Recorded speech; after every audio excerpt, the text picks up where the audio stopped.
Hola, en este video vamos a ver todo lo referido a las articulaciones que componen la cintura escapular. Los movimientos del hombro están asegurados por la interacción entre 5 articulaciones. Estas pueden dividirse en dos grupos.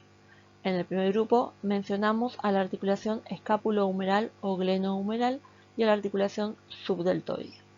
Esta articulación escápulo-humeral es la articulación principal del grupo y es considerada desde el punto de vista anatómico una verdadera articulación, ya que hay contacto de dos superficies óseas entre sí.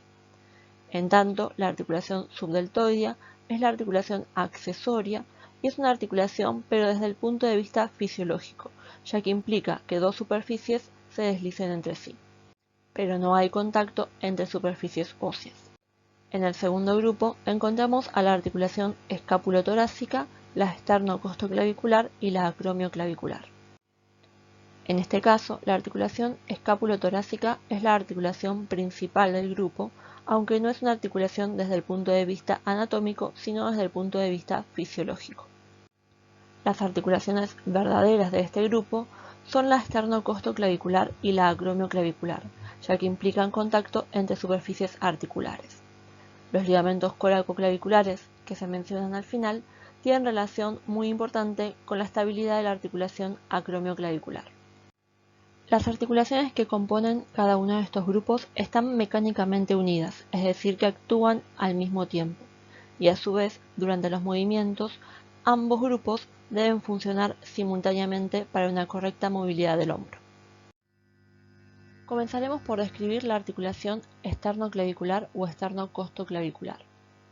Esta articulación es clasificada como una diartrosis o sinovial y dentro de sus géneros pertenece al encaje recíproco o encilla de montar. Las superficies articulares de esta articulación van a involucrar, por un lado, al manubrio del esternón, más precisamente a su incisura clavicular, del lado de la clavícula su extremo proximal o medial, y entre ellas va a haber como superficie articular un fibrocartílago intraarticular o discoarticular que va a permitir una mejor congruencia entre ambas superficies articulares. El primer cartílago costal también va a aportar una pequeña superficie en su cara superior. Cuando este fibrocartílago articular que mencionamos antes es completo, puede dividir la cavidad articular en dos, una parte superior y una cavidad articular inferior. Por ello es que a veces se la clasifica como un doble encaje recíproco. En cuanto a los medios de unión de esta articulación, como todas las diartrosis, va a presentar una cápsula articular que podemos ver aquí, la cual va a estar reforzada por 4 ligamentos. En esta vista anterior de la articulación esternoclavicular podemos observar las fibras que corresponden al ligamento anterior, las fibras que corresponden al ligamento superior, también denominado interclavicular, en relación a sus fibras que van desde una clavícula hacia otra, y aquí tenemos también las fibras cortas de este ligamento superior. Por otro lado, tenemos también aquí un ligamento inferior denominado condrocostoclavicular, referido a que va desde la primer costilla, el primer cartílago costal, hasta esa tuberosidad costal que podemos encontrar en la cara inferior de la clavícula. Hay además un ligamento posterior que no se observa en la imagen. Como todas las articulaciones pertenecientes al género del encaje recíproco, estos movimientos que van a poder producirse en la articulación esternoclavicular van a realizarse en dos planos. Los movimientos que se realizan en el plano horizontal corresponden a la anteposición y retroposición del extremo interno de la clavícula, y los que se producen en el plano frontal son de ascenso y descenso. La siguiente articulación es la acromioclavicular. Esta se va a dar a nivel del extremo distal o externo de la clavícula que vemos aquí y del acromio correspondiente a la escápula. Ambas superficies son planas, por lo tanto esta articulación va a clasificarse como una articulación también del tipo de las diartrosis, pero en este caso del género de las artroides o planas. Los medios de unión que corresponden estrictamente a la articulación acromioclavicular van a incluir, como siempre en todas las diartrosis, una cápsula articular, y en este caso va a presentar un solo ligamento que la va a reforzar por su cara superior y que es dependencia del músculo trapecio. Más allá de esta cápsula articular y este ligamento, la estabilidad de la articulación acromioclavicular está asegurada de forma muy importante por dos ligamentos denominados coracoclaviculares.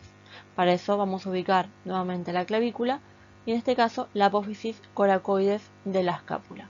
Y aquí observamos los dos ligamentos coracoclaviculares más importantes, uno más lateral, el ligamento trapezoideo, y otro más medial, el ligamento conoideo.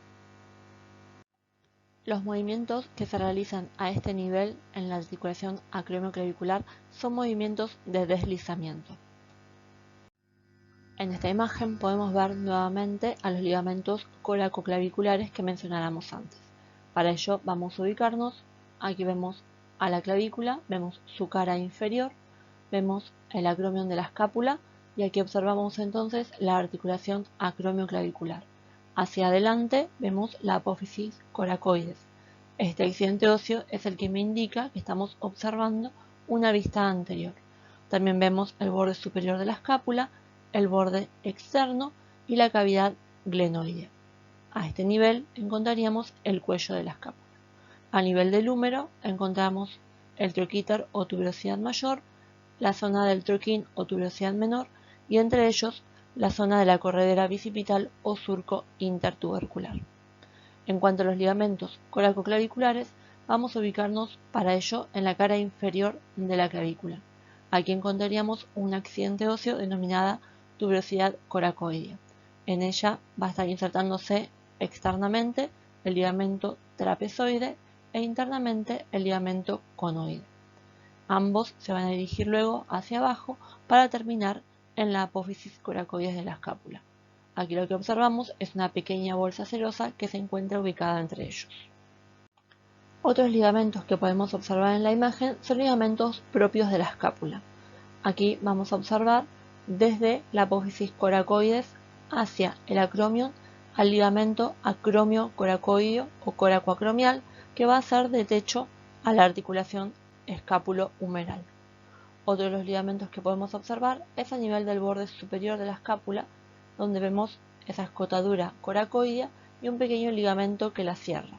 Este ligamento se denomina ligamento coracoideo o ligamento transverso superior de la escápula. Otro de los ligamentos propios de la escápula que no se observa en esta imagen es el ligamento espinoglenoideo o transverso inferior de la escápula, que debería observarse en una vista posterior.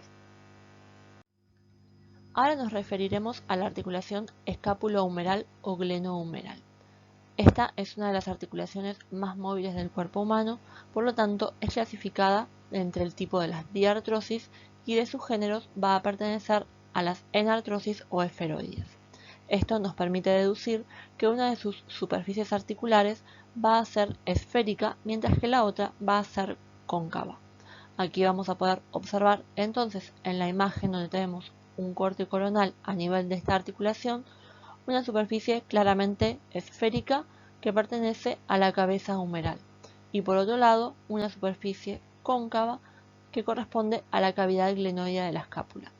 Al ser la cavidad glenoidea de la escápula más pequeña con respecto a la cabeza humeral, es que encontramos también un accesorio dentro de sus superficies articulares que corresponde a esto que vemos aquí, que va a rodear la cavidad glenoidea y que es el labrum o rodete glenoideo. Ahí vemos también en la parte inferior.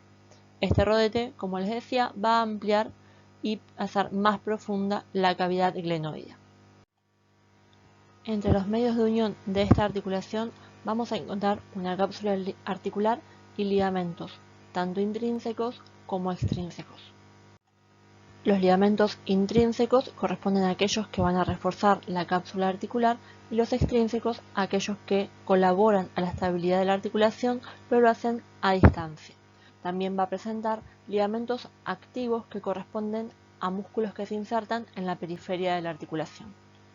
En esta imagen podemos observar, en cuanto a la cápsula articular, la parte superior y el fondo de saco inferior, el cual se va a desplegar en los movimientos de abducción. En esta vista anterior del hombro podemos identificar ciertas estructuras que nos permitirán confirmar que es una vista anterior. En primer lugar, ubicamos la clavícula, donde vemos su extremo distal y la parte externa de su cuerpo. En la escápula vamos a identificar al acromion hacia atrás, la apófisis coracoides hacia anterior, el borde superior y la escotadura coracoidea, y el borde externo y la parte correspondiente al cuello de la escápula. En cuanto al húmero, vamos a identificar al troquíter o tuberosidad mayor, al troquín o tuberosidad menor, a la corredera bicipital o surco intertubercular que se encuentra entre ellos, por donde aquí vemos transcurrir a la porción larga del músculo bíceps braquial, y también podemos encontrar el cuello quirúrgico y la zona del cuello anatómico. Esta cápsula articular que une las superficies articulares de la articulación escapulohumeral va a estar insertándose a nivel del cuello anatómico, del húmero y del cuello de la escápula. Esta cápsula, como dijimos, va a estar reforzada por ligamentos intrínsecos. Estos ligamentos intrínsecos corresponden a los ligamentos glenohumerales. Aquí encontramos el ligamento glenohumeral superior, el glenohumeral medio y el glenohumeral inferior. Entre estos ligamentos va a haber zonas o puntos débiles denominados foramen de Weisbrich arriba y foramen de Rubier abajo. Estas zonas de debilidad de la cápsula van a permitir comunicación con la bolsa serosa subcoracoidea. Por otro lado, entre los ligamentos extrínsecos o a distancia podemos encontrar aquí al ligamento coracohumeral, que va a ir, como bien se dice su nombre, desde la apófisis coracoides hacia la zona del cuello anatómico del húmero, y también aquí encontramos, cerrando la corredera bicipital, al ligamento humeral transverso. A su vez, esta articulación escapulohumeral va a presentar medios de unión activos. Estos corresponden a músculos que se van a insertar tanto en el troquín como en el troquíter y que son conocidos comúnmente como manguito rotador del hombro. Entre estos elementos podemos encontrar en esta imagen, a nivel del troquín, al músculo subescapular y a nivel del troquíter, en su carilla superior, al músculo supraespinoso. En esta vista anterior, donde la caja torácica fue retirada, podemos observar en toda su extensión al músculo subescapular. Aquí lo vemos insertándose proximalmente en la cara anterior o fosa subescapular de la escápula y dirigiéndose hacia su inserción distal a nivel del troquín o tuberosidad menor del húmero. Otras estructuras relacionadas con el complejo articular del hombro que observamos aquí van a ser los ligamentos coracoclaviculares. Vemos entonces para ello la cara inferior de la clavícula, la apófisis coracoides, y aquí encontramos al ligamento trapezoide y al ligamento conoide, y entre ellos la bolsita serosa que va a facilitar su deslizamiento. Vemos, si seguimos la clavícula, en su extremidad distal podemos observar la articulación acromio-clavicular, y ahí observamos pequeño el vértice del acromion. Si seguimos el acromion hasta la apófisis coracoides, ahí observamos al ligamento acromio-coracoideo o coraco-acromial. En este caso, observamos también una bolsa serosa denominada subdeltoidea, ya que se encuentra inmediatamente por debajo de este músculo que vemos aquí, que es el deltoides. Esta bolsa serosa también se continúa hacia atrás con la bolsa serosa subacromial. En esta vista posterior vamos a ubicarnos tomando como referencia a la espina de la escápula que vemos aquí. Por arriba de ella vemos las inserciones distales del músculo trapecio y por debajo vemos la inserción proximal del músculo deltoides, el cual observamos aquí su parte distal que va a terminar insertándose en la impresión deltoidea ubicada en el cuerpo del húmero. Vemos también el borde interno de la escápula, y una vez que encontramos su borde interno y la espina de la escápula, podemos determinar la fosa supraespinosa y la fosa infraespinosa. En la fosa supraespinosa vamos a encontrar otro de estos medios de unión activos, que es el músculo supraespinoso, que continúa hacia afuera y termina insertándose en la carilla superior del troquíter del húmero. En la fosa infraespinosa vamos a encontrar a los otros dos músculos que funcionan como medios de unión de esta articulación escapulohumeral y que son el infraespinoso y el redondo menor, los cuales se insertan respectivamente en la carilla media y en la carilla inferior del troquíter. Aprovechando esta imagen podemos identificar otros músculos del hombro. Para ello podemos ir al borde interno y aquí vamos a encontrar, por ejemplo, al músculo angular del omóplato o elevador del omóplato, al romboides menor, al romboides mayor. Como antes dijimos, encontramos al músculo trapecio y aquí podemos observar al músculo dorsal ancho. Aquí encontramos parte de las fibras correspondientes al músculo serrato mayor, que va a dirigirse hacia la cara anterior del borde interno de la escápula. Vemos también en la fosa infraespinosa al músculo redondo mayor yendo hacia la corredera bicipital, al igual que el músculo dorsal ancho, y también encontramos dentro de lo que es el músculo tríceps a su porción larga y al vasto externo. En esta imagen podemos observar una vista lateral de la articulación escápulo-humeral, donde la cabeza humeral fue extirpada. Observamos en la zona media la característica forma ovalada de la cavidad glenoidea de la escápula. A su alrededor inserto vemos el labrum o rodete glenoideo. En la parte superior podemos observar las fibras de la porción larga del bíceps llegando hacia la zona de la cavidad glenoidea para insertarse en la tuberosidad supraglenoidea. Alrededor vemos las fibras que componen la cápsula articular de esta articulación y observamos aquí una zona de debilidad. Como dijimos anteriormente, las zonas de debilidad de la cápsula articular están en la parte anterior, mientras que la posterior permanece más reforzada. Alrededor podemos observar los músculos que componen los medios de unión activos de esta articulación. Observamos hacia adelante las fibras que componen el músculo subescapular dirigiéndose hacia la zona del troquín. Por arriba de la articulación vemos al tendón del músculo supraespinoso. Hacia atrás y abajo observamos las fibras del músculo infraespinoso y más inferior con respecto a este último, las fibras del músculo redondo menor. Todos estos músculos subescapular, supraespinoso, infraespinoso y redondo menor componen los medios de unión activos, también denominados manguito rotador del hombro. Otros elementos que podemos distinguir en la imagen van a ser entre los reparos óseos, aquí la apófisis coracoides de la escápula, la clavícula, lo cual nos identifica este sector como anterior, y no solo por la porción de debilidad que presenta la cápsula articular. Hacia atrás observamos al acromio prolongando a la espina de la escápula. Si seguimos a la clavícula, observamos en su cara inferior insertándose al músculo subclavio. Si seguimos su borde anterior y luego lo continuamos con el acromio y la espina de la escápula, podemos observar aquí la inserción proximal del músculo deltoides. Por debajo de la articulación escapulohumeral vemos estas fibras que ascienden y se dirigen hacia la zona de la cavidad glenoidea, que corresponden a la porción larga del músculo tríceps braquial, que se va a insertar proximalmente en una tuberosidad que se encuentra aproximadamente en esta zona y que se denomina subglenoidea.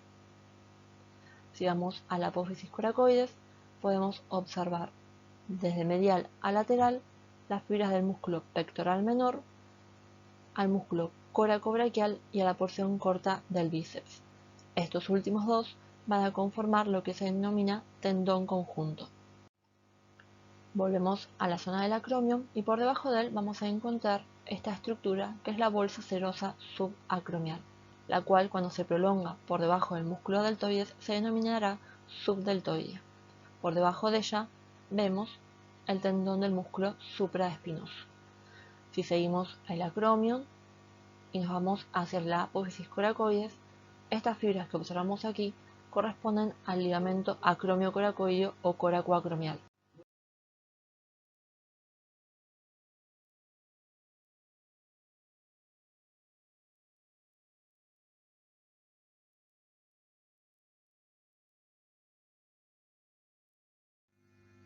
Estos elementos, el acromion de la escápula, el ligamento acromio-coracoideo, la apófisis coracoides de la escápula, la bolsa serosa subacromial, que hacia afuera se denomina subdeltoidea, el tendón del músculo supraespinoso y la cabeza humeral, que aquí fue extirpada, componen los elementos del plano de deslizamiento de la articulación subdeltoidea, cuya indemnidad es muy importante para la realización de los movimientos de abducción. Observamos en esta imagen un corte sagital de resonancia magnética a nivel de la cabeza humeral. Vamos a identificar, en primer lugar, reparos óseos que nos permitirán decidir qué es superior y qué es inferior en la imagen. Podemos observar aquí la forma redondeada característica de la cabeza humeral y por arriba de ella encontramos una estructura aplanada y alargada que corresponde al acromion de la escápula. Ubicados estas dos referencias óseas, podemos decir que este sector es superior dado que encontramos al acromion y este sector es inferior dado que encontramos la cabeza humeral. Para definir qué es anterior y qué es posterior, vamos a ubicar los músculos que corresponden al manguito rotador. Aquí vamos a encontrar por delante de la cabeza humeral siempre un solo músculo, bien voluminoso, que es el supraespinoso. En cambio, por su cara posterior, vamos a encontrar al músculo infraespinoso y al redondo menor, es decir, que encontramos dos músculos en relación a la cara posterior de la cabeza humeral. Finalmente, por arriba de la cabeza humeral y por debajo del acromion, encontramos aquí al músculo supraespinoso. Esto entonces nos permite definir este sector como anterior, dado que aquí ubicamos al músculo subescapular, y el sector opuesto es el posterior, dado que encontramos al músculo infraespinoso y al redondo menor. Otro de los músculos que podemos encontrar en relación a la cabeza humeral es, en su cara superior, mucho más cercano a la cabeza humeral, ese pequeño músculo aplanado, que en este caso es el tendón de la porción larga del bíceps, que pasa por sobre la cabeza humeral para dirigirse hacia la tuberosidad supraglenoidea de la escápula, donde va a insertarse. Ya en el plano más superficial vamos a encontrar tanto en la parte anterior como en la posterior fibras que corresponden al músculo deltoides. Podemos ver aquí las fibras anteriores o claviculares y hacia atrás las fibras espinales o posteriores, ambas correspondientes al músculo deltoides. Hacia anterior también vamos a encontrar por debajo del deltoides fibras que corresponden al músculo pectoral mayor y por detrás de este fibras que corresponden en este caso a la porción corta del músculo bíceps braquial. Yéndonos hacia atrás vamos a encontrar esta forma triangular en este corte donde podemos identificar dos músculos. El más anterior corresponde al dorsal ancho o latissimus dorsi y hacia atrás encontramos al músculo redondo mayor. Posterior a ello, finalmente encontramos las fibras que corresponden a la porción larga del músculo tríceps braquial. Por último, vamos a hablar de la articulación escápulo-torácica. Esta no es una articulación desde el punto de vista anatómico, ya que no hay contacto estrecho entre superficies óseas, sino que es una articulación desde el punto de vista fisiológico, ya que existen planos de deslizamiento. Esta articulación está clasificada como una sinsarcosis. Eso quiere decir que hay superficies óseas unidas mediante un músculo. Las superficies óseas que van a participar de esta articulación involucran a las costillas desde la segunda a la novena y la cara anterior de la escápula. Dado que, como vemos en la imagen de la derecha, entre las costillas se encuentran los músculos intercostales externos y en la cara anterior de la escápula, como vemos aquí, se encuentra el músculo subescapular, estas estructuras musculares también se consideran parte de las superficies articulares de esta articulación. Como les mencionaba anteriormente, el medio de unión está constituido por un músculo. Esta articulación escapulotorácica está unida entonces mediante el músculo serrato mayor o serrato anterior que vemos aquí en la imagen. De un lado, esquemáticamente representado con sus inserciones proximales a nivel de las costillas desde la segunda a la novena y su inserción distal a nivel del borde interno de la escápula. En la imagen de la derecha también podemos ver todas las digitaciones que componen las inserciones proximales de este músculo serrato mayor a nivel de las costillas, cómo rodea el tórax y finaliza en el borde interno de la escápula.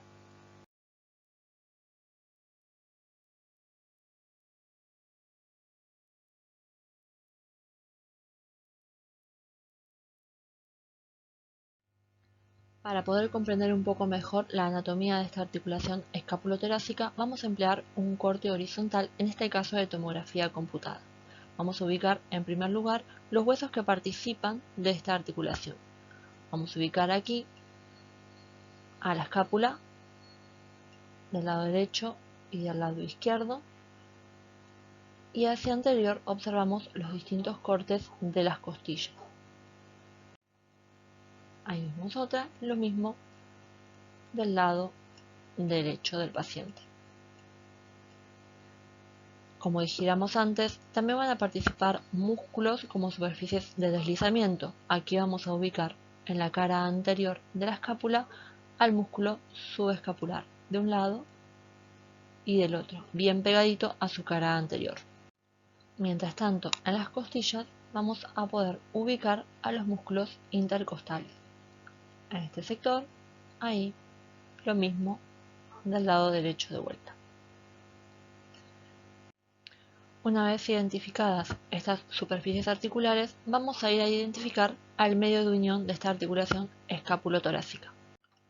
Dejamos resaltadas como referencias las estructuras óseas y vamos a buscar entonces a nuestro músculo serrato mayor. Aquí lo vemos inmediatamente por fuera de las costillas, cómo se dirige, lo mismo del lado izquierdo del paciente. Aquí vemos el otro músculo serrato mayor y podemos ver cómo se dirige desde las costillas rodeando el tórax para terminar en el borde interno de la escápula. De esta forma nos va a quedar delimitados dos sectores, uno denominado homo serrático, donde vamos a ver cómo la cara anterior del músculo subescapular toma contacto con el músculo serrato mayor, mientras que por otro lado tenemos una zona tóraco-serrática donde las costillas y los músculos intercostales tomarán contacto con el músculo serrato mayor. Estas dos zonas de deslizamiento que se aprecian en la articulación escapulotorácica son muy importantes en los movimientos de flexión y abducción del hombro, ya que permiten el deslizamiento de la escápula sobre las costillas para producir movimientos de traslación vertical, es decir, de ascenso y descenso, de basculación, donde el ángulo inferior de la escápula se puede deslizar hacia afuera o hacia adentro, y de traslación lateral. La combinación de estos movimientos permite que la escápula se deslice en los distintos planos, otorgando así a la flexión y a la abducción un rango de movimiento que puede alcanzar los 120 o 150 grados. Por lo cual, la indemnidad del músculo serrato mayor es muy importante en los movimientos de la cintura escapular. Esto fue todo referido al complejo articular del hombro. Me despido hasta la próxima.